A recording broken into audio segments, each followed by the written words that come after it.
com grande satisfação que damos início a este que é o último encontro do ciclo de palestras Abra Filtros em 2018. Durante este ano debatemos, discutimos e conhecemos temas ligados à nossa área e também ao contexto socioeconômico do Brasil e do mundo. Criada em 2006, a Abra Filtros tem a missão de promover a integração entre as empresas de filtros e sistemas de filtração para os segmentos automotivo, industrial e tratamento de água e efluentes, representando e defendendo de forma ética os interesses comuns e consensuais dos nossos associados. Nesta manhã, mais um capítulo dessa recompensadora história foi escrito. Com a posse da nova diretoria da Abra Filtros Gestão 2019-2020, seguimos enfrentando desafios e promovendo oportunidades, sempre respeitando os interesses do grupo, que hoje representa uma parcela de grande importância na economia brasileira. Por isso, em nome de nosso presidente reeleito, João Moura, e toda a diretoria da Abra Filtros, sejam todos muito bem-vindos. Uma grande salva de palmas a vocês. E como já é tradição, encerramos o ano nos preparando para o futuro que vem pela frente. O tema da nossa palestra é Novo Governo e Novo Cenário Externo. O que esperar para 2019 e 2020? E para nos ajudar a responder essa pergunta, temos a honra de receber mais uma vez o professor Roberto Dumas Damas. Dumas tem mais de 30 anos de experiência no mercado financeiro doméstico e internacional. Trabalhou em diversas instituições tais como o UBS, Citigroup, Lloyds Bank e Itaú BBA. De 2007 a 2011, representou o Banco Itaú BBA em Xangai. E em 2016 e 2017, atuou no Banco dos BRICS, em Xangai, nas áreas de operações estruturadas e risco de crédito. Dumas é mestre em Economia pela Universidade de Birmingham, na Inglaterra. Mestre em Economia Chinesa pela Universidade de Fudan, na China. Graduado e pós-graduado em Administração e Economia de Empresas pela FGV. E analista financeiro credenciado pelo CFA Institute. Professor de Economia Internacional e Economia Chinesa do INSPER, do IBMEC São Paulo, da FIA-USP e São Paulo Business School. Professor convidado da China Europe International Business School e Fudan University, além de ser autor de livros e artigos sobre o assunto. Nossos agradecimentos, professor Dumas, seja novamente muito bem-vindo e tenham todos uma ótima palestra. Uma salva de palmas. Muito obrigado novamente pelo convite ao Dr. Moura, a toda a família que eu sempre presto. E hoje acho que teremos boas notícias. Calma. O que seriam boas notícias? Vamos ver, eu acho que certamente crescer mais do que 1,2, 1,3 seria boas notícias para o mercado que nós estamos vendo. Mas, a meu ver, como nós vamos colocar aqui, nós vamos ter algum vento de proa. Uma vez eu falei proa, o outro falou popa. Proa é a frente do navio, não é? Então teremos um vento de proa que prejudica, não prejudica? Então tá certo. Teremos alguns ventos de proa vindos do exterior. É aquela coisa, é mais uma flecha para São Sebastião, o que a gente fala? Quando o negócio estava dando tudo certo, teremos alguns problemas vindos basicamente do exterior. E eu começo com o principal problema, não é o principal problema, mas é que a gente analisa. Começa pelo Trump. O expansionismo de Trump. Ou seja, aquilo eu coloco porque mostra exatamente, ele queimou o pneu na economia. O que é queimou o pneu? Ele resolveu fazer uma política fiscal expansionista justamente quando a economia já estava crescendo adoidado. No momento que ele cortou os impostos de 35% para 21%, isso gerou uma pequena pressão inflacionária. Gerou uma pequena pressão inflacionária, o Banco Central norte-americano começou a puxar a taxa de juros. Começou a puxar a taxa de juros, dado o meu cenário de bruta risco que eu tinha, que a gente não sabia, polarização, meu câmbio foi para 4,20. Então a taxa de juros subiu, etc. Mas isso é passado. Tanto é que você vê que ele estava queimando o pneu, ele estava em pleno emprego, criou 250 mil empregos, que mês que foi? Em outubro. A estimativa era 190 mil e o aumento salarial foi acima de 3%. Então o Federal Reserve já estava um pouco assustado. Em outubro, quando você começa a analisar, é quando você já está casado há 20, 30 anos, você começa a analisar até a palavra, como ele toca, o jeito que ele olha. O Jerome Powell falou, olha, em outubro estamos longe de parar de subir a taxa de juros. Foi aí que as bolsas despencaram no mundo inteiro. Só que em novembro, ele virou e falou, não, acho que já deu. Não vamos subir mais as taxas de juros. Foi no momento que as bolsas começaram a subir. Só que aí parece que esse speech que ele deu não deveria ficarmos muito animados. Por quê? Veja, se em outubro ele estava falando, eu vou subir demais a taxa de juros, e já em novembro ele fala, não, não é nada disso, eu vou subir bem pouco, eu vou subir no máximo, e em 2019 mais uma vez, como é que a gente deve interpretar? Provavelmente ele já chegou lá, ou ele exagerou na dose. Ou provavelmente ele já está vendo a economia norte-americana embicando, que a gente fala, o negócio vai. Então, se você quiser tirar algum insight disso daí, podemos dizer, numa normal, a economia norte-americana já bateu o topo. Não estou dizendo que ela vai cair, mas ela vai crescer bem menos do que a gente esperava. Então, você começa a avaliar, puxa vida, se a Bolsa de Valores é um indicador antecedente de como funciona a economia, provavelmente, sabendo que a economia norte-americana vai crescer menos do que eu esperava, então eu acho que no ano que vem, a Bolsa dos Estados Unidos deve ter mais uma correção, a economia norte-americana deve crescer bem menos do que a gente esperava, só que aí que está o problema, é justamente no momento onde entra o nosso novo governo. Aí você fala, não, mas eu não tenho nada a ver com os Estados Unidos. Sim, pode até ser, o que eu discordo, porque eu nunca vi o rabo abanar o cachorro. Se os Estados Unidos sofrem, é óbvio que eu vou sofrer. Então, estou sofrendo um headwinds aqui, ou seja, parece que ele exagerou na dose. Aí a gente fala um pouco da guerra comercial Estados Unidos e China. Esses 90 dias, você não fica contente? Sim, de fato, a gente fica contente. Ele entrou numa guerra comercial absurda, que nós falávamos aqui anteriormente. Veja, para que você está entrando numa guerra comercial? Que nem nós falamos, que foi no ano passado, até no ano retrasado, porque eu quero gerar mais empregos na turma do Rust Belt, só que essa turma perdeu emprego, não foi por causa da globalização, foi por causa da tecnologia. Você não precisa mais 10 homens-hora para produzir uma tonelada de aço, você precisa de 2 homens-hora para produzir uma tonelada de aço. Então, brigue com a tecnologia. Mas ele arranjou a China para brigar. Legal. Arranjou a China, ou você faz o que eu estou te pedindo, eu vou de 10% para 25% em 250 bilhões de dólares de importações que vêm da China em janeiro. Chegaram agora, duas semanas atrás, olha, estamos enamorados, porque Trump gosta de fazer isso. Ele gosta dos holofotes. Qualquer evento ele fala, chegamos num great assignment. Não chegou nada, você só postergou. Você falou, vou esperar 90 dias. Tá? Nesses 90 dias, na minha opinião, o cara um pouco, eventualmente, mais desavisado, foi pensar, puxa vida, eles vão chegar em algum acordo. Acho difícil. Por quê? Porque o problema aqui não está do lado comercial.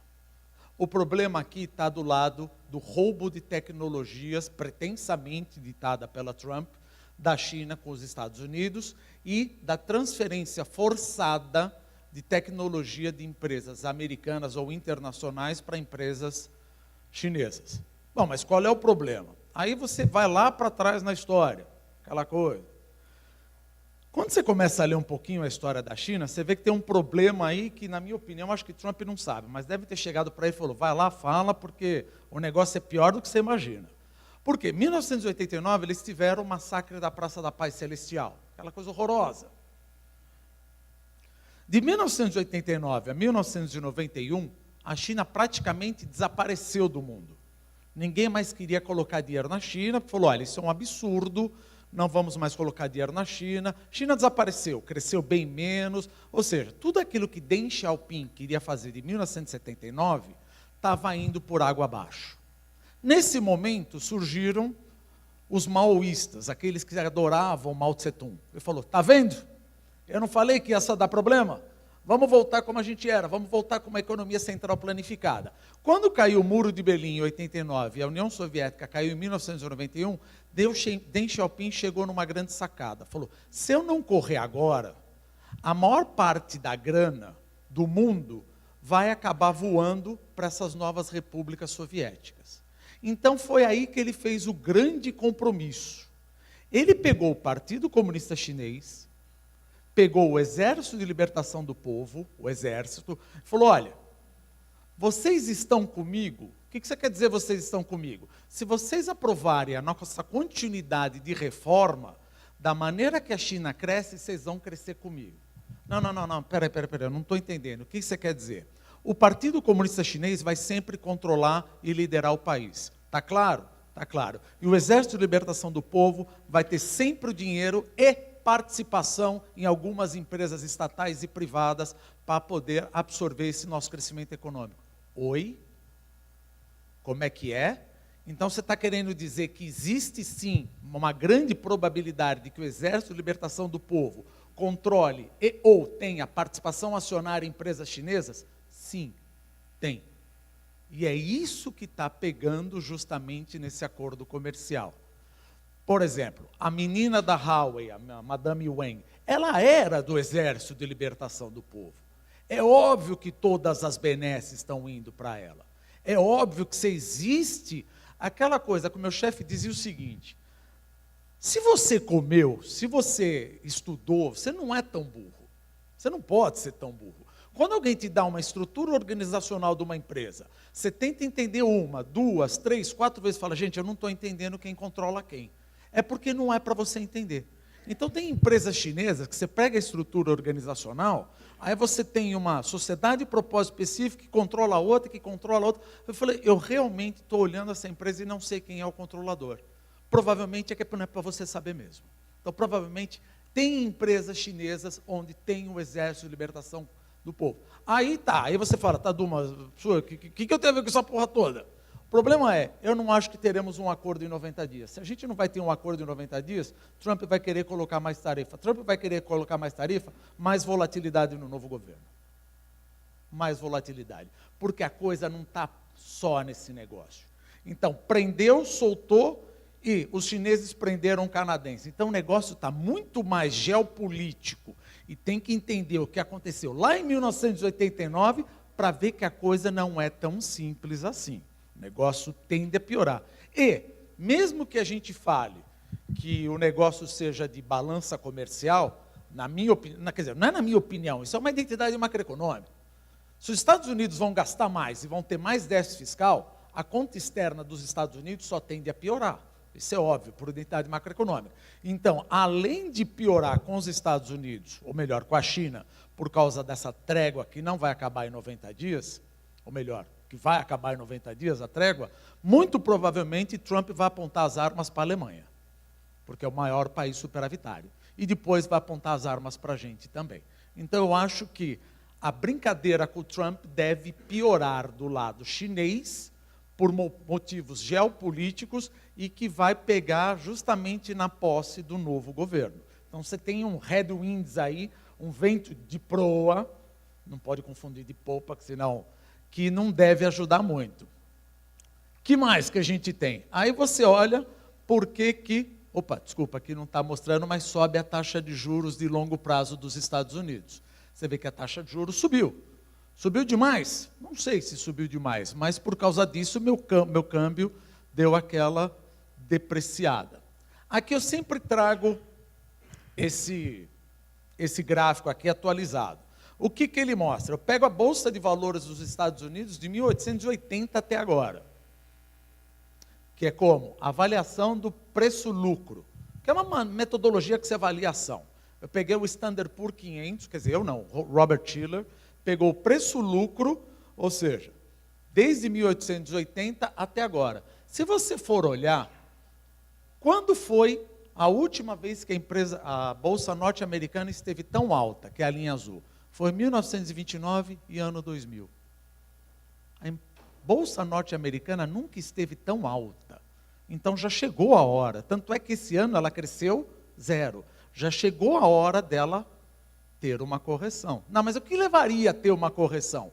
A hora que você pega a correlação da taxa de juros de longo prazo e a avaliação da Bolsa, você vê que a correlação é menos 0,65. E a linha vermelha é a linha de taxa de juros, que vai subir. Então, espera um pouquinho, se a taxa de juros vai subir, eu tenho, de novo, mais uma flecha para São Sebastião. Espera um pouquinho, a economia norte-americana tende a crescer menos do que eu esperava? Sim. Taxa de juros está subindo mais do que eu esperava? Sim. A bolsa norte-americana nunca esteve tão alta? Sim. Existe uma correlação negativa entre taxa de juros de longo prazo e bolsa? Sim, desde 1880. Então a bolsa vai cair o ano que vem. Você tem certeza? Não tenho certeza de nada, mas eu aloco uma probabilidade de 70% a 75% que teremos uma correção na Bolsa de Nova York no ano que vem. Aí você fala, mas o Brasil está livre? Será que a Bolsa caindo 20, 30 não vai pingar na gente? Infelizmente deve pingar, mas aí a gente coloca outro. Porque, dá para ver essa linha amarela aqui? Não. Dá, né? Eu que não estou conseguindo ver. Aí você começa a olhar outra coisa, uns sinais que eu não gosto. Veja, aqui eu não estou fazendo nenhum prognóstico, isso aqui é o que já aconteceu.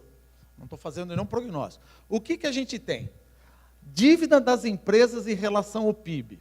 Veja, as empresas tomaram endividamento nos bancos, aqui, segundo trimestre de 2018. As empresas norte-americanas nunca estiveram tão endividadas, nem em 2007. Elas tomaram dinheiro adoidado nos bancos. Mas aí você olha, espera um pouquinho, aqui é a linha amarela, é quanto ela tomou de dívida. Por que a linha verde, que é o quanto que elas defaultaram, ou seja, deram um totó, não subiu também? Por que será que as empresas norte-americanas tomaram dinheiro emprestado adoidado nos bancos e não estão dando calote nos bancos? E aí você sai e vai buscar o porquê. Fala, será que você está investindo no teu negócio? Ou será que existe alguma oportunidade de operação de renda fixa? Tudo bem com o senhor? Faz tempo que eu não te vi. Tudo bem? Será que nós estamos fazendo alguma oportunidade de renda fixa que eu não estou vendo? Qual é a oportunidade de renda fixa? Sim, deve estar. Primeira coisa que a gente olha, aqui você tem um bruta gap, você está tomando dinheiro e não está dando default, mas você está investindo?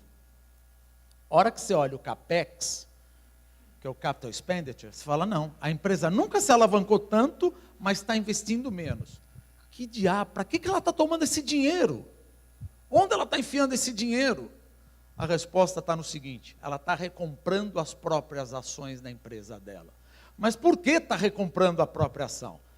O racional é básico. Porque quando você recompra a ação, você vai ganhar dividendos, o dividend yield. Vamos supor, você comprou a ação, você vai ganhar 3% de dividendo, todo ano. Quanto você paga para o banco? Eu pago 1,5%. Concorda que se eu ganho 3%, eu comprei minha ação e pago 1,5% para o banco, eu ganho 2% quase? Então é óbvio que eu vou fazer o que a gente chama share buyback, recompra de ação. É por isso que a bolsa subiu. Quanto que as empresas fizeram de share buyback, de recompra de ações? Só esse ano, já foi, hein? $1 trilhão já recompraram ação. Muito dinheiro, taxa de juros muito baixa, o cara entra na bolsa, recompra ação para ganhar o dividendo e pagar o banco. Agora, pensa comigo, quando é que essa possibilidade de arbitragem deve desaparecer?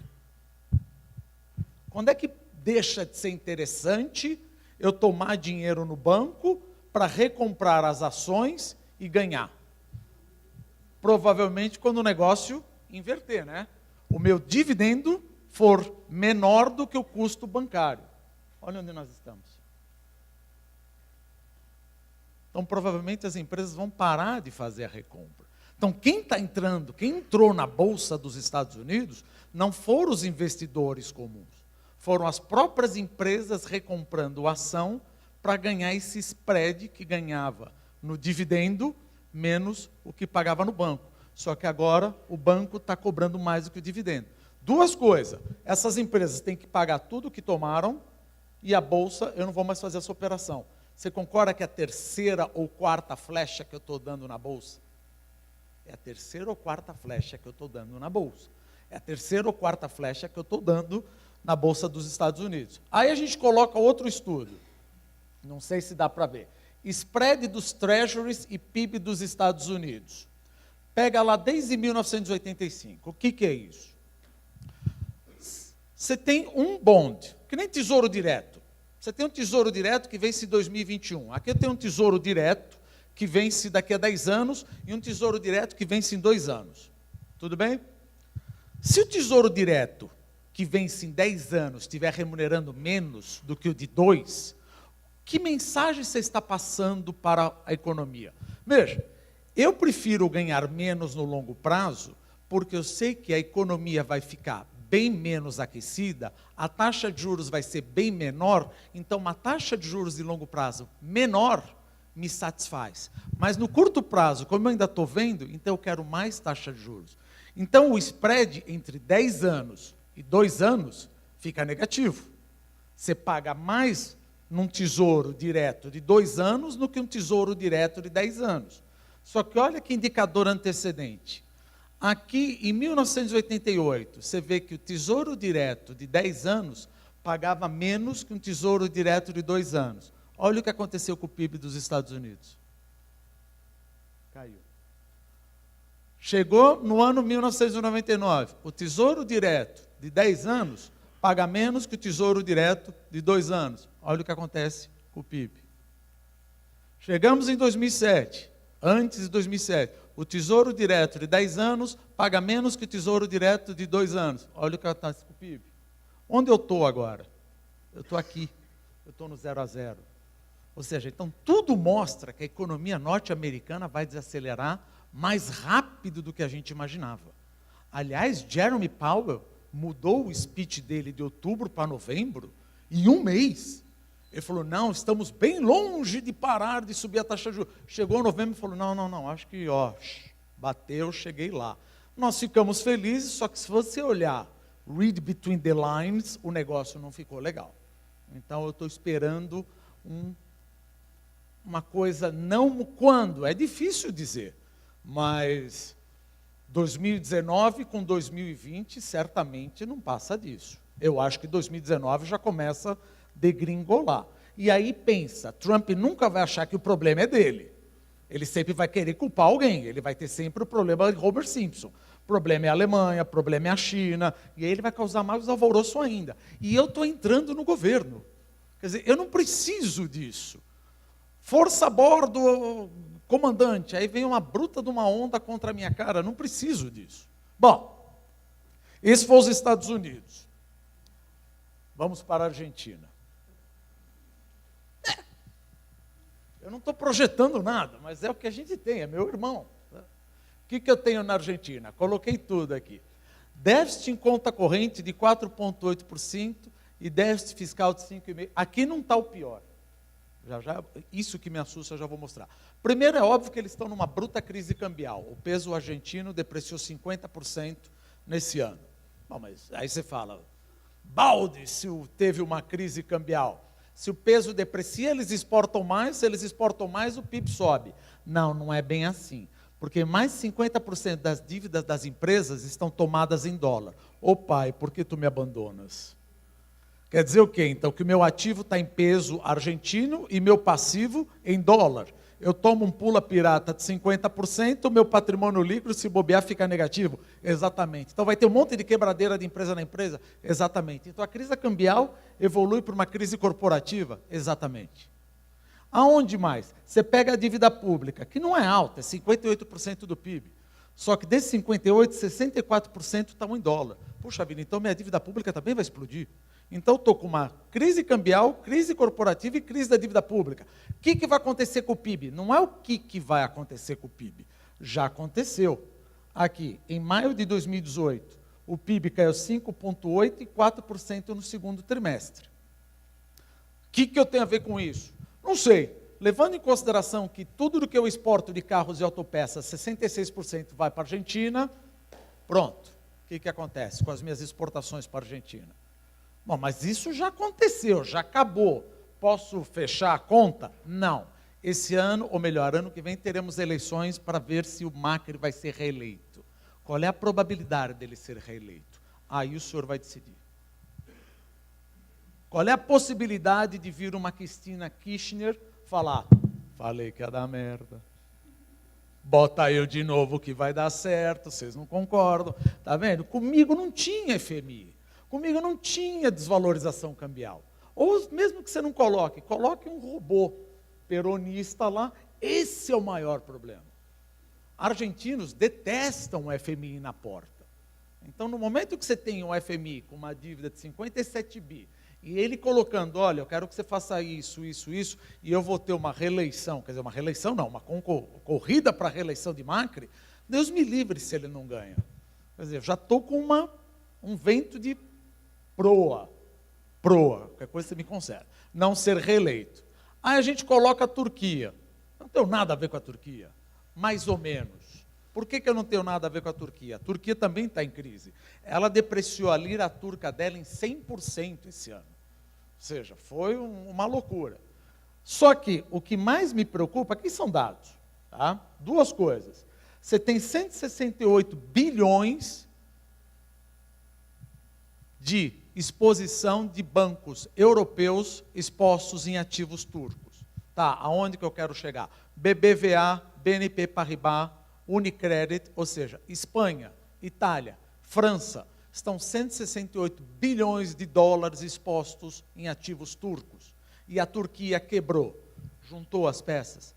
Provavelmente, então, ou o governo vai ter que fazer o step-in para ajudar a economia desses países, piorando a dívida pública, portanto, a zona do euro deve crescer menos do que a gente esperava, e isso deve bater nas minhas exportações. Aí você fala, não, mas espera um pouquinho. O FMI vai ajudar a Turquia. Qual é a probabilidade de Trump deixar o FMI ajudar a Turquia? Provavelmente ele vai vetar essa ajuda. Não tem porquê. Um bruto inimigo dele.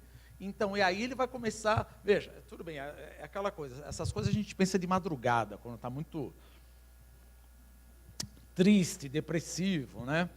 Você fala, espera um pouquinho. Se Trump não ajudar, provavelmente vai dar um calor na zona do euro, na Europa como um todo. A zona do euro, a União Europeia, depende de quem for prejudicado como um todo, vai reclamar. Vai reclamar, ele vai retalhar apontando as armas diretamente para a União Europeia e principalmente para a Alemanha. Ou seja, eu não preciso dessa volatilidade toda. Então a Turquia não é a Turquia em si, mas a exposição do Banco Europeu à Turquia, que bate nos bancos europeus. Só para você ter uma ideia, quando teve a crise da asiática, que bateu na Tailândia, Malásia, Indonésia, bateu na Coreia em 1998, bateu na Europa também, porque os bancos europeus, isso há 20 anos atrás, tinham 8 bilhões de dólares de exposição, ou seja, nada. Agora são 168 bilhões de exposição. Eu não sei se o patrimônio líquido suporta, pode até suportar, mas você vai dar um calor nessas economias, você vai. E para quem exporta para a União Europeia, bom, os senhores estão lendo o jornal, já está vendo que a União Europeia não vai crescer como crescia. Mas aí a gente joga de novo Europa. Anderson, você está aí. França. Tadinho do Macron. Ele foi eleito em maio de 2017 como o cara. Falou, ó, cola na minha, vai ser o verdadeiro reformista, etc. Bateu de frente com os jalecos amarelos e capitulou, já prometeu um aumento do salário mínimo de 100 euros, está tudo errado, absolutamente errado. Por quê? Porque a zona do euro, ele é um projeto político, começou com a Primeira Guerra Mundial, com França e Alemanha. Segunda Guerra Mundial, França e Alemanha. A União Europeia e a zona do euro é um projeto político para tentar evitar a Terceira Guerra Mundial, até pelo speech de Winston Churchill na universidade, sei lá da onde. Então não é um projeto econômico, é um projeto político. Só que a única maneira da zona do euro voltar ou se perenizar, capilarizar, é você ter mais Europa, não menos Europa. União fiscal, um governo suprapartidário que determine quem vai gastar o quê?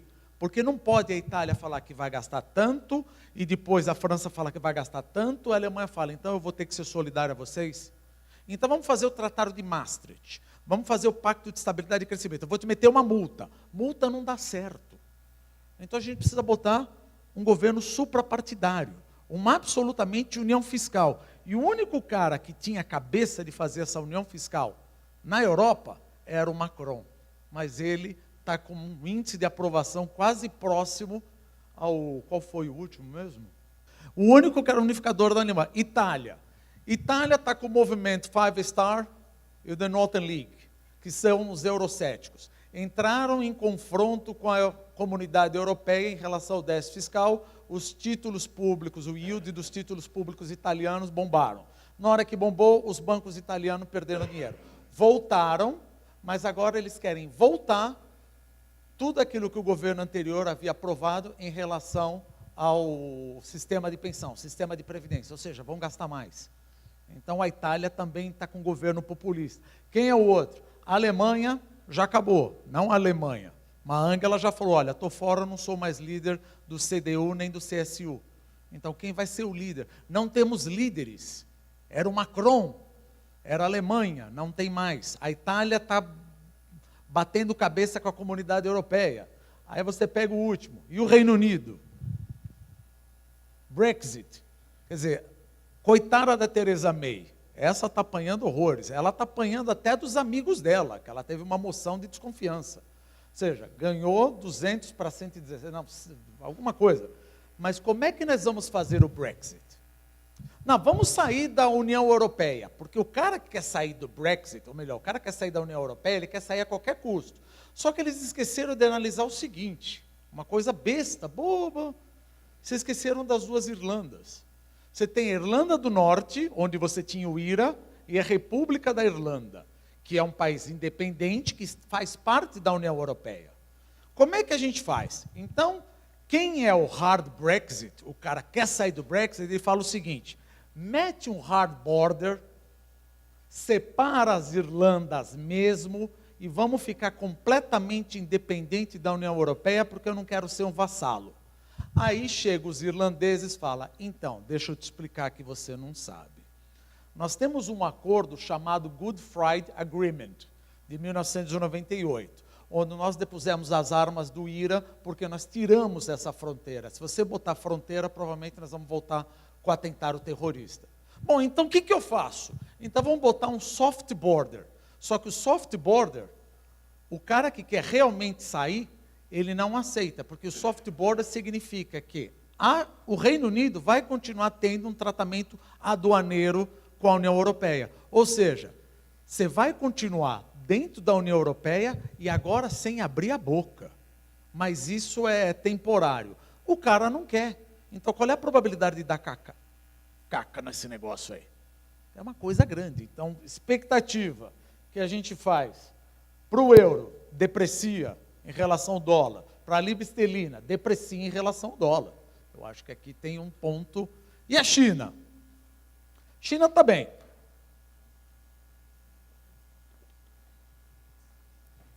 É óbvio que isso aí a gente já está falando faz tempo, ela está num processo de soft landing, que ela precisa rebalancear o seu modelo de crescimento econômico, porque a gente sempre falou sempre existiu, que economia você tem 3 motores, consumo, investimento e exportação líquida. A China sempre produziu muito, consumiu muito, mas produziu mais do que consumia. Esse delta ela enfiava nos Estados Unidos. Os Estados Unidos não quer cobrar mais. Então vamos investir. Só que cada vez que eu invisto mais, eu estou gerando mais overcapacity. Então vamos ligar o terceiro motor. O terceiro motor é consumo. Já está acontecendo. Veja, pulou de 35 para 39. E aqui investimento pulou de 55 para 44. Aí que a gente faz? Faz a sinapse neural. No momento que eu vou... Deixa eu acompanhar aqui. Espera aí, Dumas. Espera aí. É muita informação e até aqui eu não sei aonde eu vou ganhar dinheiro, porque o meu objetivo é ganhar dinheiro, tentar perder menos. O que isso tem tudo a ver com a minha vida? Primeiro, sabendo que o mundo vai crescer menos, provavelmente commodities metálicas vão apanhar. Já estão apanhando faz tempo. Provavelmente petróleo vai apanhar. Já está apanhando. Estados Unidos vai crescer menos, zona do euro vai crescer menos, América Latina, bom, esquece Venezuela. Venezuela não é porque vai crescer menos, é porque ela vai ter menos dinheiro para bombar o petróleo de fora. A Europa vai crescer menos e a China vai crescer menos, então commodity metálica deve baixar o preço. Olha o zinco, olha o níquel, olha o cobre.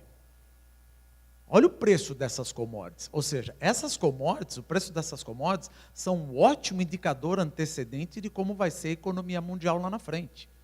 O problema é, Brasil, puxa vida, finalmente estamos bem. Só que, vento de proa. estou com vento de proa que eu não precisava disso. Quando a gente fala que Deus às vezes desiste do Brasil, eu falo, não precisava de um negócio desse. Estamos avaliando, ou melhor, aquilo que eu sempre mostrei aqui, qual era a perfeita simbiose. Até 2006, 2007, Estados Unidos produzia isso e consumia isso. China produzia isso, mas consome. China consome também. Só que esse delta ela enfiava nos Estados Unidos. Pós-crise, por isso que você tinha um déficit em conta corrente de 6% e um superávit nas contas externas de 9,6%. Pós-crise, é óbvio que os Estados Unidos está consumindo menos do que consumia, por isso que o teu déficit em conta corrente é menor. Se você quer produzir a mesma coisa, ou queria produzir a mesma coisa, estou falando aqui uma coisa de 2010, eu vou querer enfiar de novo nos Estados Unidos, mas aquilo que a gente sempre traz aqui, olha por que a América Latina, principalmente Brasil e África, viraram o darling da China. Vamos tentar enfiar esses excedentes na gente. Agora, pensa como é que isso pode. Obviamente, isso não substitui os Estados Unidos como o último cara que vai comprar. Então, o que eles têm que fazer? Volta à brincadeira. O que eu tenho que fazer? Eu preciso aumentar o consumo e diminuir a produção. Se eu aumento o consumo do chinês, isso é ponto positivo para o agribusiness, isso é ponto positivo para a venda de soja, ainda mais por causa da guerra comercial. Isso é ponto positivo para a venda de proteína animal. Isso é ponto positivo para papel e celulose, apesar do preço ter despencado. Por isso que o pessoal da JF não quer vender a outra parte da Eldorado Celulose para Paper Excellence, porque a China não para de comprar papel e celulose. Estados Unidos consome 32 quilos per capita de tissue paper todo ano. Brasil, 16 quilos per capita. China, 8 quilos per capita. Aumenta a renda do trabalhador, eles querem comprar mais papel e celulose. Então, agribusiness, proteína animal, papel e celulose, não estou falando preço, porque o preço vai depender muito. Se você produziu mais do que vai demandar, é óbvio, mas que nós vamos vender mais para eles, vamos. Acho que essa é a tendência aqui, porque o consumo deve aumentar. Como é que a gente sabe que o consumo aumenta? Aqui a gente coloca o quê? A relação aumento de salário em produtividade. Porque tem uma coisa em economia, tinha um presidenciável que falava o seguinte, o salário mais alto da Europa é do alemão. Está errado. Um dos salários mais baixos da Europa é do alemão. Por quê? Porque ele é ajustado pela produtividade. Um dos salários mais altos da América Latina é do brasileiro. Ah, mas eu não ganho nada. Você imagina a minha produtividade. Não adianta usar o valor absoluto. Talvez o salário esteja tão alto porque você seja 8 vezes mais produtivo do que eu. Então, na realidade, por que a China virou uma potência exportadora? Vermelha é a produtividade do trabalhador. E olha o aumento salarial. O aumento salarial, macroeconomicamente, ele deve subir de acordo com a produtividade do trabalhador. Se você subir acima, você quebra a empresa ou gera inflação. Se você subir abaixo, tudo bem, você vai ficar um bruta cara bom de competição. Como eu não quero mais ficar bem competitivo, eu quero ficar voltado para consumo, olha o aumento do salário dos chineses. O que isso tem a ver? Quero fazer outsourcing na China. Esse navio já passou. A China não está mais barata como estava. É hora de você pensar Vietnã, Camboja, outro lugar. Não sei aonde você vai. Já passou. Não, eu estou competindo com a China em setor intensivo. Então, agora se você sobreviveu, ok, precisa ver se você não vai competir agora com o Vietnã. E aqui eu coloco outro ponto. Por que eles viram isso daqui, que já aproveitando para falar o poder? Para que Xi Jinping quis ter tanto poder? O que é isso daqui? Eu mostro o crescimento do PIB com a alavancagem das empresas, principalmente empresas estatais. Ou seja, você tem 270% do PIB alavancado em banco, ou seja, é muita dívida. O gráfico é óbvio. O que ele mostra? Que as empresas se alavancaram mais ainda, só que está gerando cada vez menos PIB. É muito louco pensar que vocês estão investindo no lugar errado, ou nós chegamos, como diz aquela curva, retornos decrescentes, porque pensa, se eu constituir a Vale agora, eu coloco $1 milhão, o meu PIB vai crescer. Mas depois de 60 anos, se eu colocar mais $1 milhão na Vale, o PIB não se mexe. Então, quanto mais dinheiro eu ponho, não está gerando mais PIB. Então, Xi Jinping, na minha opinião, chegou em 2012 e falou, olha, vocês, da velha facção do Partido Comunista Chinês, te vira e faça o país crescer para endereçar essa relação dívida-PIB. Ninguém conseguiu.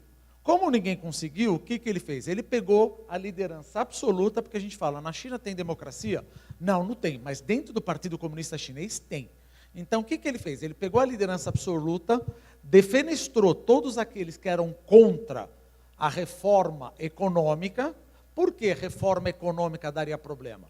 Porque eventualmente não, certamente eu vou ter que fechar empresas estatais ineficientes.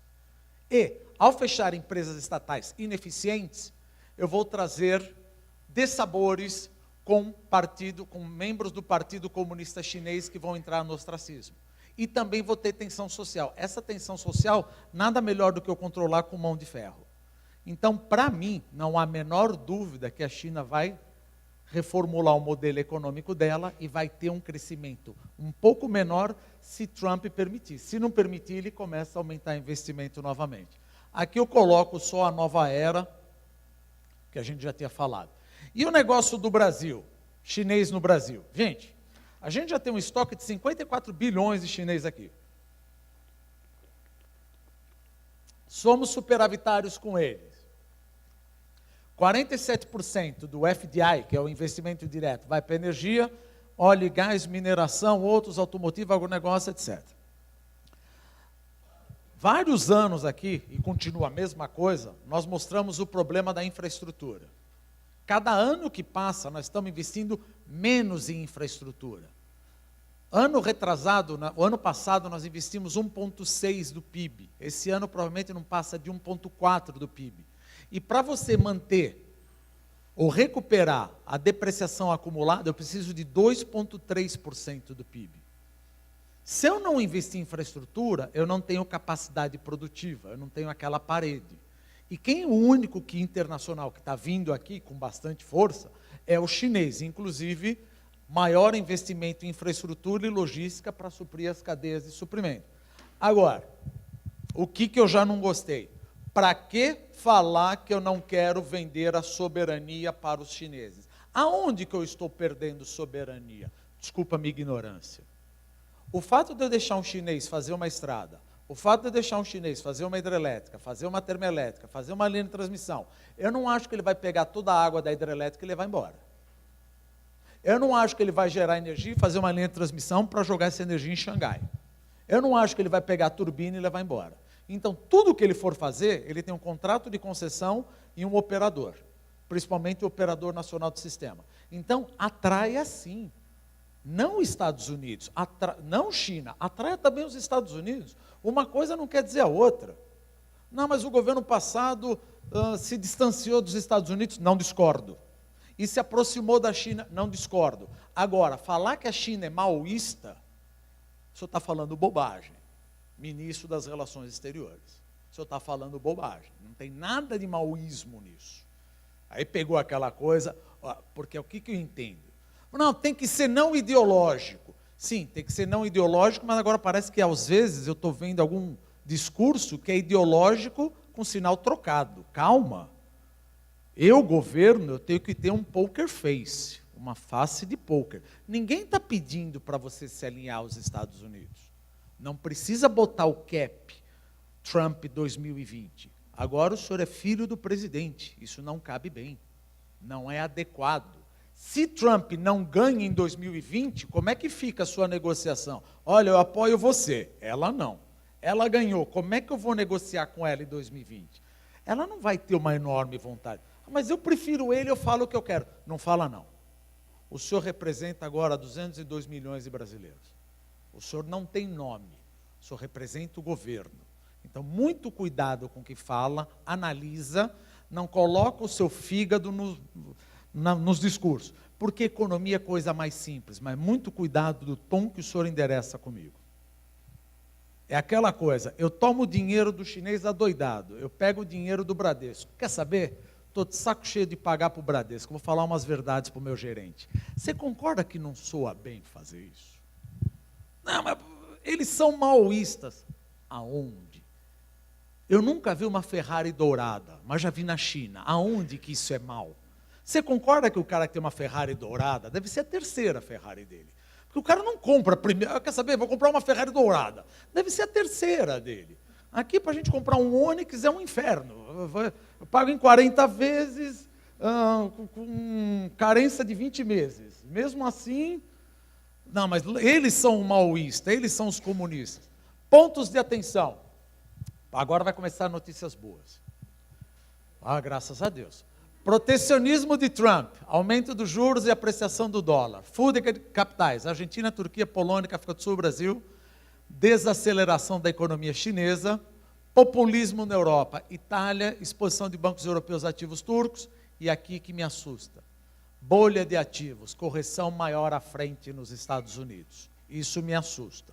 Tá? Tudo bem? Agora vem boa notícia. Agora vem boa. Aqui eu faço sempre o update. Você pode apertar esse primeiro aqui, por favor? Obrigado. O que aconteceu? No ano 2017, nós crescemos 1%. Deixa eu ver se está funcionando aqui. E aqui você já vê que tem uma recuperação do consumo. Ano a ano, pelo lado da demanda, e hora que o que mais me importa é pelo lado do investimento. Lado do investimento, hora que eu pego ano a ano, para dessazonalizar, é bom. Mas o que mais me agrada é quando eu pego trimestre a trimestre. Claro que, eventualmente, passou batido, mas esse investimento aí ele está sobreavaliado. Por quê? Porque acabou o repetro. Então, todo aquele benefício fiscal que você tinha sumiu. Então, mas de qualquer maneira, esse 6,6 aqui se traduz em aumento de investimento de 2,7. Ou seja, as empresas voltaram a investir no terceiro trimestre de 2018.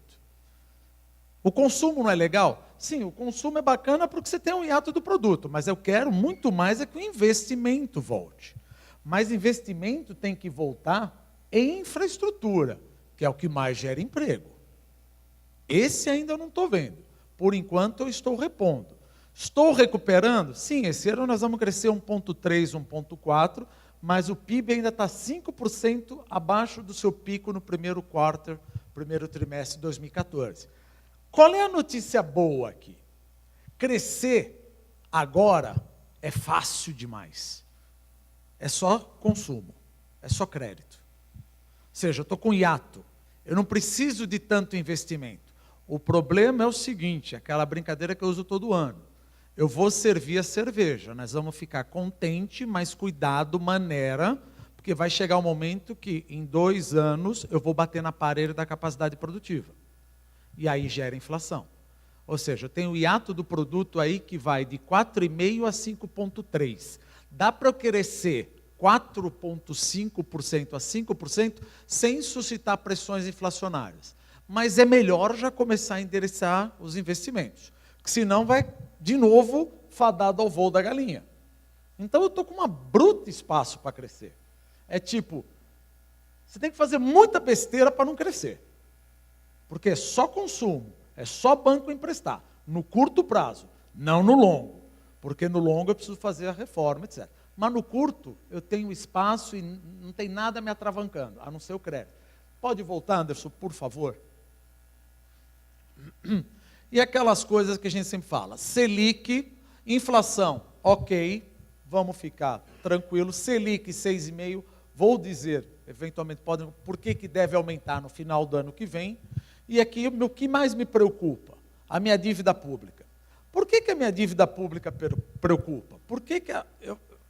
Nós vamos falar aqui da parte da reforma da Previdência. Não importa se você esteja se aposentando agora ou não. Isso é urgência urgentíssima. Endereçar a dívida pública via reforma da Previdência. O nexo causal é simples. Se por um acaso não mostrar uma luz no fim do túnel, eu, investidor do Tesouro Direto, fico assustado. Fico assustado, peço mais retorno. Peço mais retorno, a taxa de juros sobe. Taxa de juros sobe, aquele consumo que ia, cai. Aquele investimento que ia, cai. E se eu não quiser comprar Tesouro Direto, Ou eu aumento impostos, provavelmente eu não acho, ou eu começo a emitir moeda. Por isso, não sei se alguém aqui me perguntou, tesouro direto, onde eu ponho? Fuja do pré-fixado. Enquanto não endereçar o negócio da reforma da Previdência, a gente não sabe se a taxa de juros sobe ou eu vou inflacionar isso daí. Então, eu compro um tesouro direto, IPCA mais alguma coisa, porque eu não sei o que pode acontecer. Isso é urgência urgentíssima. Estamos em lua de mel. Quanto tempo? 100 dias a 6 meses, para ele mostrar alguma coisa em relação à reforma da Previdência. Mas você se preocupa, eu não me preocupo com a reforma da Previdência, eu me preocupo com a sustentabilidade da relação dívida-PIB. Setor automotivo, eu estou com aquela coisa, estava falando com um colega, um amigo meu, cadê ele? Supercapacidade de 5 milhões. Claro, 2017 aumentou 2,7, vamos ter a mesma coisa.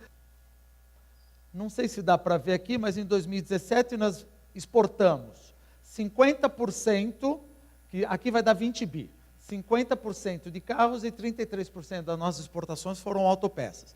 Para quem que a gente está exportando? É aí que está, 66% dos carros vão para a Argentina. Não é questão, eu estou louco para dar notícia boa, mas tem coisa que fica difícil. Eu vou comprar tudo isso? Sim, posso, mas eu tenho uma capacidade de 5 milhões. O que eu vou fazer com os caras que trabalham e produzem, querem produzir 5 milhões? Eu não preciso desses caras. Foi um erro de política econômica lá atrás, querer ter uma capacidade de fazer 5 pau. Por que você não comprou do México isso? Por isso que eu tenho buffer, eu exporto e importo. E 33%, aqui é 33%, 32% de autopeças vão para lá. O problema não é o automotivo. O automotivo tem mãe e pai. Ford, GM, esses caras se viram. Mas e autopeças que não tem mãe e pai? Bom, mas tudo bem. O problema não é tanto na Argentina. Para quem mais eu exporto? Para o México. 7% dos carros vão para o México, dos que eu exporto, e 9% de autopeças. Não é muito. Mas veja, aqui é só dos Estados Unidos. O que aconteceu no segundo NAFTA? United States, Mexico, Canadian Agreement. Não pode falar NAFTA 2 que o Trump não gosta. Ele tem uns tilique. Aqui no primeiro, pouca coisa mudou. Precisa ter, no mínimo, 75% das peças e componentes feitos em um desses 3 países. Tudo bem. Era 62,5%. Isso não me machuca. O problema, esse daqui é novo. Será necessário que 40% do veículo seja produzido por trabalhadores que ganham em média 16 dólares hora. Ou seja, ninguém ganha isso no Brasil, nem no México. Então, provavelmente o México deve ter. Bom, mas o México assinou um negócio desse? Ou é esse ou é nada e ainda te bota um murão na cabeça. Mas um mexicano que trabalha no setor automobilístico, no setor, no assembly, ele ganha 8 dólares por hora. Se ele trabalha no autopeças, ele ganha 4 dólares por hora. Aqui, não sei nem se chega a 7 dólares por hora. Então, se eu exportava e era para ele assembler e vender, provavelmente eu já estou fora dessa brincadeira. Então, o NAFTA 2, de alguma maneira, pouco mais me prejudica. Pouco mais me prejudica. Pode voltar, por favor. Setor varejista, aonde que eu estou contente? Setor de alto valor agregado. Por quê? O desemprego no Brasil ainda está alto. Só que os bancos já passaram a emprestar recurso. Então, linha branca, linha marrom, que depende mais de crédito, estão subindo mais do que, por exemplo, compra em supermercado, essas coisas. Porque a renda do trabalhador não subiu como subia. E os bancos estão emprestando mais dinheiro, que tem a maior valor agregado. Construção civil. Construção civil, tirando Minha Casa Minha Vida, talvez o residencial comece a subir um pouquinho, mas o comercial ainda não. Eu estou com excesso de shopping, principalmente no norte e no nordeste. Aqui, 1 milhão de metros quadrados em 522 shoppings. Aonde eu estou animado? Energia elétrica, óleo e gás por causa do pré-sal, agribusiness e papel e celulose, por vários motivos que a gente já falou. Só que no proteína animal, aí vem aquela coisa. Sem juízo de valor, eu não entendo a história dos países, pelo amor de Deus. Para que você quer se meter e botar Jerusalém como capital agora? O senhor analisou? Isso é realmente o que o senhor pensa ou o senhor quis sair atrás dos Estados Unidos para pensar? Foi uma avaliação? O senhor estudou ou falou, quero saber o que o Trump está falando e vamos atrás? O senhor está ciente que nós exportamos 10 bilhões de dólares, provavelmente de frango halal, para esses países? Está ciente? Não, não estou. Para que falar isso? Dá para... Segura um pouco, fecha a boca um minuto. Vamos pensar, analisa, calma.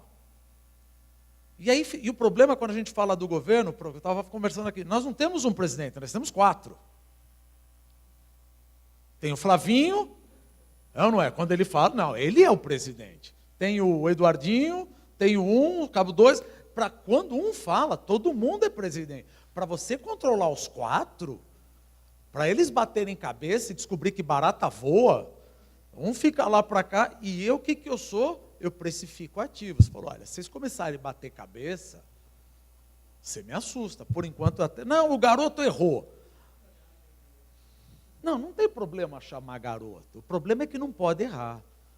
Tem que chegar toda reunião à noite. Gente, o que nós vamos conversar amanhã? O que o senhor pode falar? Olha, não fala nada. Quem fala em nome do governo? O senhor Onix? O senhor não fala. Porque... Você pode ter a melhor boa vontade, a melhor equipe, está tudo certo. O problema é quando um fala e não combinou com o outro. Entendeu? Vamos privatizar tudo. Não vamos privatizar. Vamos fazer a reforma da Previdência. De jeito nenhum, isso não passa.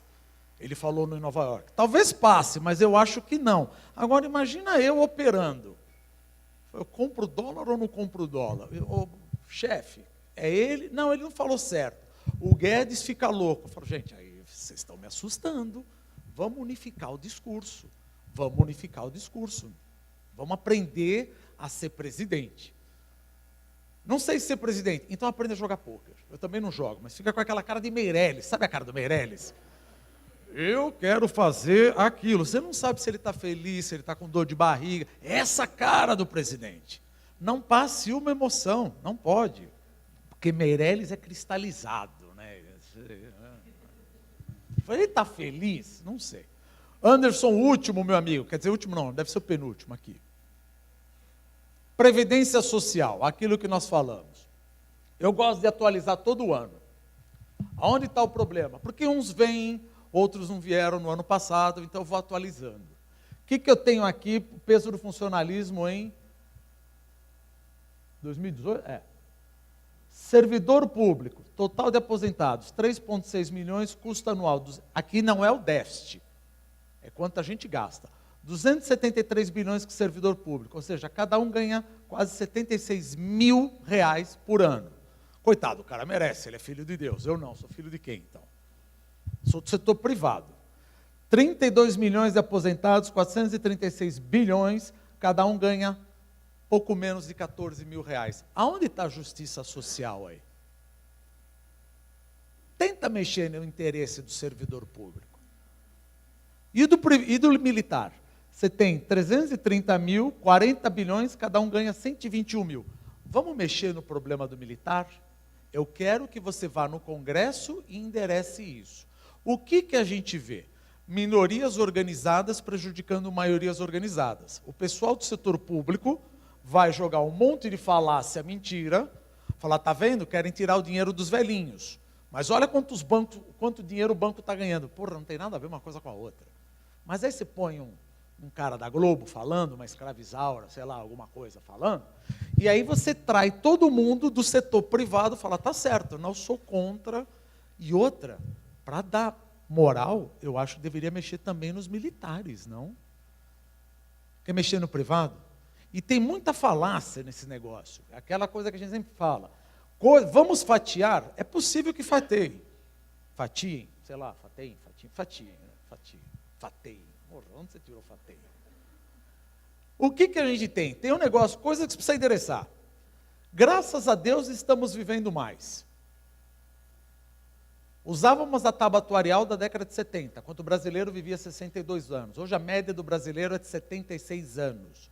E a gente se aposenta com 55. Eu adoro essa brincadeira. O que você vai fazer em casa de 65 a 76? Comer tremoço e salaminho? Não dá para você ficar 21 anos em casa. Ah, mas é meu direito. O fato de ser seu direito não significa que torna as coisas infinitas. Ah, mas é meu direito. Eu sei, só que veja, a minha avó tinha 5 filhos. Hoje, a média de filho é 1,7. Usamos o sistema de repartição. Não dá para os nossos filhos pagarem para a gente. E nós estamos vivendo mais, estamos viajando mais. Não tem jeito. Então vamos fazer capitalização. Cuidado, porque capitalização, cada um cuida do seu. Não é bom? É. E quem vai cuidar do meu daqui 3 anos quando eu me aposentar? Não, mas aí o governo te ajuda. Não, mas aí o governo explode. Não, então vamos continuar com repartição. Tá, então repartição não é capitalização. Ou seja, eu ainda não vi a proposta do governo. E ele vai entrar quando? Ele tem que ter uma proposta. Eu não vi, estão discutindo. Gente, pelo amor de Deus, a prova é amanhã, parece aluno, a prova é amanhã. Não, calma que nós vamos estudar. Não, filho. Não tem. Segunda-feira, sei lá se é segunda, dia 2 de janeiro, eu vou precificar. Quero saber o que tem na mesa de previdência. E aqui a regra da transição, que é um negócio do Temer. O projeto do Tafner e do Armínio é mais draconiano ainda. Você vê como as coisas não funcionam, você não entende. Qual foi o discurso do governo eleito? Eu não quero a reforma do Temer, porque ela é draconiana com o trabalhador. Mas eu gostei da do Armínio. Está errado, porque ele dá uma transição, o Temer, quer dizer, a proposta do Temer, maior do que a proposta do Tafner e do Armínio. Ou seja, para cada biênio, vamos supor, você se aposenta com 55 anos em 2022. Para cada biênio, você tem que trabalhar 1 ano adicional. Ou seja, você não vai se aposentar com 55, você vai se aposentar com 56. Razoável. Só que os desonestos falam o quê? Está vendo? Você vai se aposentar só com 100 anos. Não é isso. Não é isso. Você tem a regra da transição. Então, pelo menos o que tem que endereçar? Idade mínima e regra da transição. Fora isso, nós vamos socar bota no governo. Nós vamos socar bota no câmbio e os empresários vão ver, vão parar de investir, porque isso é urgência urgentíssima. E tem que aprovar esse ano. Vocês vão ter muitas informações no jornal, mas a que mais importa é a reforma da Previdência. A que mais importa, esquece o resto, porque tudo o resto vai ser levado em consideração baseado nisso. Indicador econômico, taxa de juros, inflação, tudo está levando em consideração. Câmbio, está tudo baseado nisso, num resumão. Aqui, por exemplo, você só vai ser pego na cabeça se você fizer 55 anos em 2040. 2040 menos 2020 são 20 anos. 20 dividido por 2, 10. Ou seja, aí sim você se aposenta com 65. É razoável. E o Armínio é pior ainda. Bom, e aqui a gente mostra de novo onde está o Brasil pela razão da dependência. População acima de 65 anos com população 20-64. Você vê que o Brasil ainda é um país jovem. Mas olha quanto o país gasta em previdência como percentual do PIB. Eu estou gastando mais que a Polônia, mais que a Alemanha, mais que o Japão. Dá para ver que nós estamos numa bomba relógio ou estou sendo muito golpista aqui, é muito louco? Está na cara. Se eu não endereçar isso, não tem dinheiro. E aí você coloca o teto dos gastos. Que o teto do gasto é simples. Olha, você não pode gastar mais do que gastou o ano passado, vezes a inflação. Aqui, sem reforma. Em azul, é previdência. Não vamos fazer a reforma. É previdência.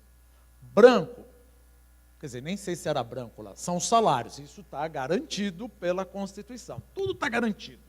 Menos o meu trabalho, menos o meu salário. Outras obrigatórias, está aqui. Olha a única discricionária, ou seja, em 2025 o governo só tem 1% para dizer o que ele pode fazer, o resto está travado. E depois, vão chegar para ele e falar, escolhe, não é justiça social? É, o que você quer cortar? Saúde ou educação? Não, mas isso é um absurdo. É o que tem. A gente acha isso normal na nossa casa, tem um orçamento, você fala em casa, olha, a gente não pode gastar mais do que tanto. Não, você sabe que uma vez eu ouvi, eu não sei porque que eu fico entrando nesse negócio de Facebook, né? Que a minha mulher fala, gente, você sabe que você precisa de alguns amigos, pelo menos. Natal eu vou passar sozinho, eu tenho certeza.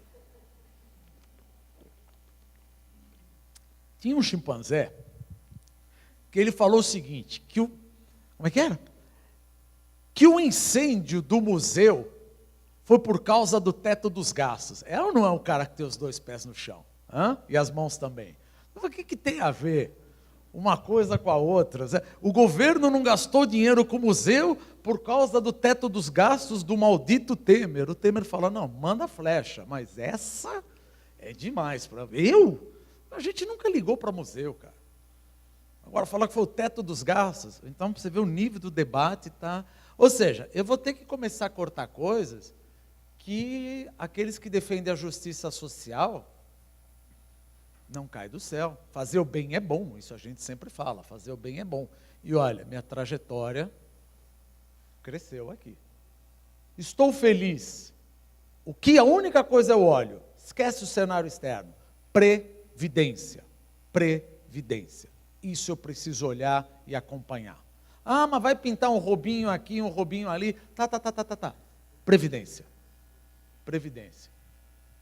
Algumas propostas que nós já ouvimos, que eu não sei se estão valendo, se saíram, se voltaram. O que é? Vamos privatizar todo mundo. Uma bruta de uma bobagem. Isso daria 1 trilhão. Não vai dar 1 trilhão. Banco do Brasil, Caixa Econômica, Eletrobras, Petrobras, se bem que o Bolsonaro já falou que não. Mas é só para a gente dizer que, mesmo que falasse, não ia dar. Todas elas valem 400 bilhões na Bolsa. E mesmo vendendo tudo, o governo não detém 100% dessas empresas.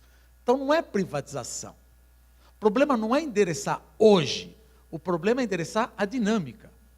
Porque se eu ajudar hoje a minha dívida e ela continuar crescendo, não adiantou nada.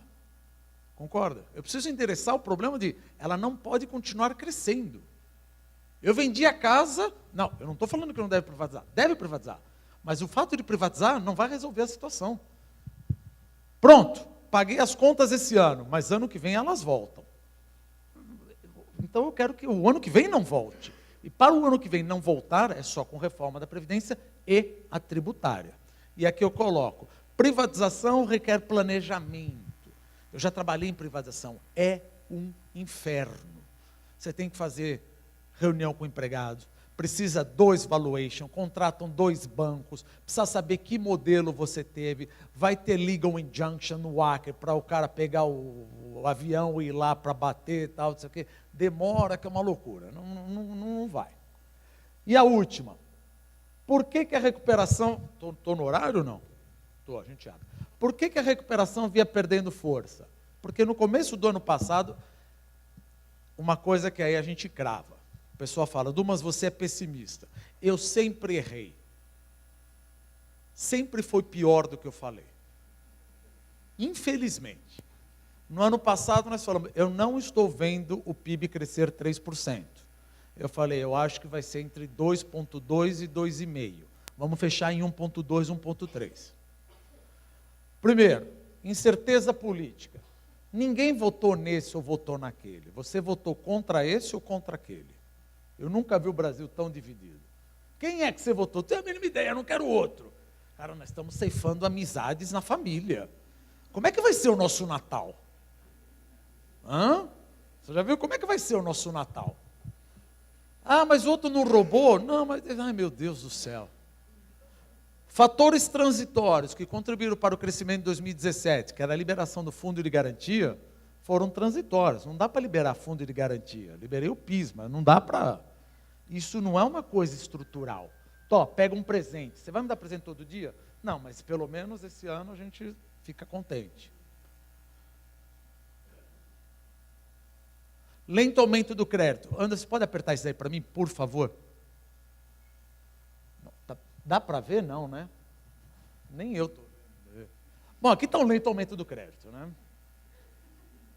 Não dá, está bem ruimzinho aqui.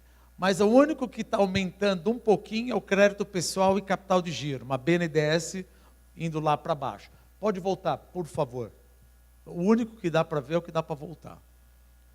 Esse a gente precisa ver, tomara que esteja bom. Vamos ver o spread? Ah, esse está bom. Eu sou o cara que nunca falaria mal de banco. Trabalhei 30 anos em banco, etc. Mas vamos dar uma olhada no spread bancário aqui. 2012, ou seja, inadimplência com recursos livres, pessoas físicas, percentual da carteira e spread. Você vê, 2012 e 2014, crédito podre, non-performing loans, era 6,3 e o spread era 34,5. 2017, o que acontece? Você vê que a inadimplência caiu. E a taxa de juros também caiu, mas o spread subiu. Ou seja, os bancos cobraram mais ainda. Fica difícil o consumo bombar. Se eu mantivesse o mesmo spread de que eu mantive em 2012 a 2014, o meu spread deveria ser não 54,6 para pessoa física, mas 31,1. Isso ajudaria muito a economia, principalmente consumo, porque eu tenho uma parede. Porque todo mundo fala, Dumas, você é o cara que não gosta de consumo. Não, eu gosto de consumo. Eu gosto de tomar o Prosecco. Mas você tem que ter o limite do consumo na hora que atingir a parede da capacidade produtiva. O meu consumo são 4,5% a 5%. Mais do que isso, acalma teu ânimo, toma um Rivotril e começa a aumentar o investimento. Senão nós vamos estar no voo da galinha. E no momento que você fica muito feliz, você se alavanca achando que nós vamos crescer para sempre. Não vai. Se não tiver investimento em infraestrutura, não vai. Pode voltar, Anderson, por favor. Anderson? Aí. Dificuldade em aprovar reforma. Ou seja, tivemos uma bruta dificuldade em aprovar a reforma, depois que saiu a gravação, enquanto tiver bambu, vai ter flecha, não sei o quê, parou tudo. Desemprego ainda elevado. Aqui, estamos com 11,9%. O que a gente estima? Nairu é um termo chato em economia que diz o seguinte: qual é a taxa de desemprego que abaixo dela a inflação começa a pinicar? 8,5%. Uns falam 7,9%, outros 8,5%. Então vamos deixar mais ou menos entre 7,5% a 8,5% quando a inflação começa a pinicar, dar sinais que quer botar, se aparecer. Como a gente acha, na minha opinião, que o desemprego cai de 11,9% para 10,4%, e política monetária é o seguinte, você pisa no freio hoje para a economia parar daqui 9 meses a 12 meses. Dado que o desemprego vai para 10,4%, ele já está muito próximo do meu Nairu. Então, talvez, final de 2019, começo de 2020, já devemos ter um aumento da taxa de juros de 6,5%, já vai para 7, 7,25%, talvez 7,5%. Mas, para acompanhar essa parte aqui. Pode voltar lá, por favor. Greve dos caminhoneiros, depreciação cambial, piora o nível de confiança, mas agora melhorou. Deixa eu ver meu nível de confiança. Pode ir. Aqui, já estamos com bons sinais. A confiança está melhorando. E a gente sabe que quando a confiança melhora, é um bruto indicador. Aqui o que nós estamos vendo? Deixa eu ver. Provavelmente aqui foi em maio, quando paramos o país. Quer dizer, eu não sou caminhoneiro. Mas olha só as coisas do caminhoneiro. Como é que você ajusta com mais desajuste? Você faz um frete máximo, né? Isso é coisa básica da economia. Se o frete estiver acima do ponto de equilíbrio, o que a Bung da vida faz? Ela contrata uma frota. Qual foi o principal problema da greve do caminhoneiro? Muito caminhão, ou seja, tem mais caminhão ainda. Qual é o risco deles começarem a reclamar? Talvez não porque o preço do petróleo caiu. Mas você imaginou se o preço do petróleo... Agora tem mais caminhão ainda. Agora estão reclamando. O José Fux soltou o frete, voltou com o frete. Agora, a empresa, para não ter essa encheção de saco, vai falar, compra 40 caminhões e não me enche. Ou seja, é uma coisa que não está dando certo. E, só para acabar, aqui tudo que nós falamos. Inflação controlada, risco inflacionário, estamos ok. Déficit em conta corrente, não tenho nenhum problema como Polônia, Argentina, Turquia tem. Não tenho problema de crise externa. PEC 241 do teto dos gastos, ou seja, você não pode gastar mais do que gastou. Isso ninguém vai tirar. Reforma trabalhista já aprovada. Reforma da Previdência crucial para estabilizar a dinâmica explosiva. Isso precisa ser endereçado. Senão, não tem nem voo da galinha. Em alguma coisa tem que mudar. Headwinds, vento de proa, fortes vindo do exterior em 2019 e 2020. China, Estados Unidos, Argentina e Europa. Excelente equipe ministerial. Só que eu tenho algumas restrições ao ministro das Relações Exteriores, que em algum momento ele chamou China maoísta. Isso parece o Celso Amorim com o sinal contrário. Você não tem que ter ideologia, nenhuma nem outra. Meirelles, poker face, poker face. Ah, mas eu adoro os Estados Unidos. Eu também. Eu adoro a China. Eu também. Poker face. Cuidado com o que você fala. Desemprego ainda elevado. Vai cair para 10,4, por isso que ano que vem, final do ano, com uma Nairobi de 8,5, Selic deve bater 7,25. Não vai ser possível cortar impostos dos mais pobres para acelerar a economia. Não tem espaço. Ah, mas eles merecem. Eu também mereço, mas não dá. Não vai. Não, mas aí eles vão impulsionar a economia. Sim, até impulsionar a economia, a dívida explode, eu vou no Tesouro Direto, peço mais juros, pega que nem um avião do McDonnell Douglas. Você está indo e 2 turbinas voltando. Não vai dar certo. Não dá para dar essa benesse. Estou no topo. O único motor que garantirá um crescimento sustentável não tem jeito. É o investimento privado. Como é que eu vou ver que o Brasil vai para frente? Olhando a confiança do consumidor e do empresário. Ele é um indicador antecedente. É óbvio. Você está contente? Estou, então você vai comprar. Estou triste. Não, por isso que eu vou comprar. Não, aí você precisa de um psicólogo. Não, eu estou contente, eu vou comprar. Geralmente é assim que funcionam as coisas, né? E do empresário também. Esse ano, esquece, é 1,2, 1,3. Mas aqui não é 2018, é 2019. Eu não vejo mais do que 2,5 para 2019. Só é o dobro. É o dobro, se tudo der certo. O que é tudo der certo? Quero ver você mexendo em alguma reforma e os headwinds vindo da Europa e dos Estados Unidos não batendo muito forte comigo. Temos desafios. Então, resumindo, o que eu sugiro, na minha humilde opinião? Olhar Estados Unidos, principalmente Estados Unidos e a guerra com a China, e Previdência. Isso são os tópicos cruciais de 2019. Estados Unidos e China e reforma da Previdência. Isso vai dar muito calor e muita alegria ano que vem. O que você acha? Eu acho que do lado exterior vai dar muito calor. Do lado doméstico, eu acho que vai dar alegria. Eu acho que a gente vai conseguir aprovar alguma coisa assim. Enfim, era isso que eu queria dizer. Você viu que foi, nada é o dobro do crescimento.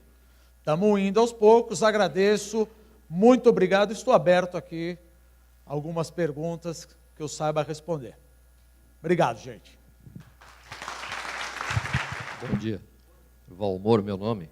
Roberto, na sua opinião, qual deve ser o impacto da concentração de setores de energia elétrica, principalmente transmissão e distribuição, nas mãos de empresas chinesas?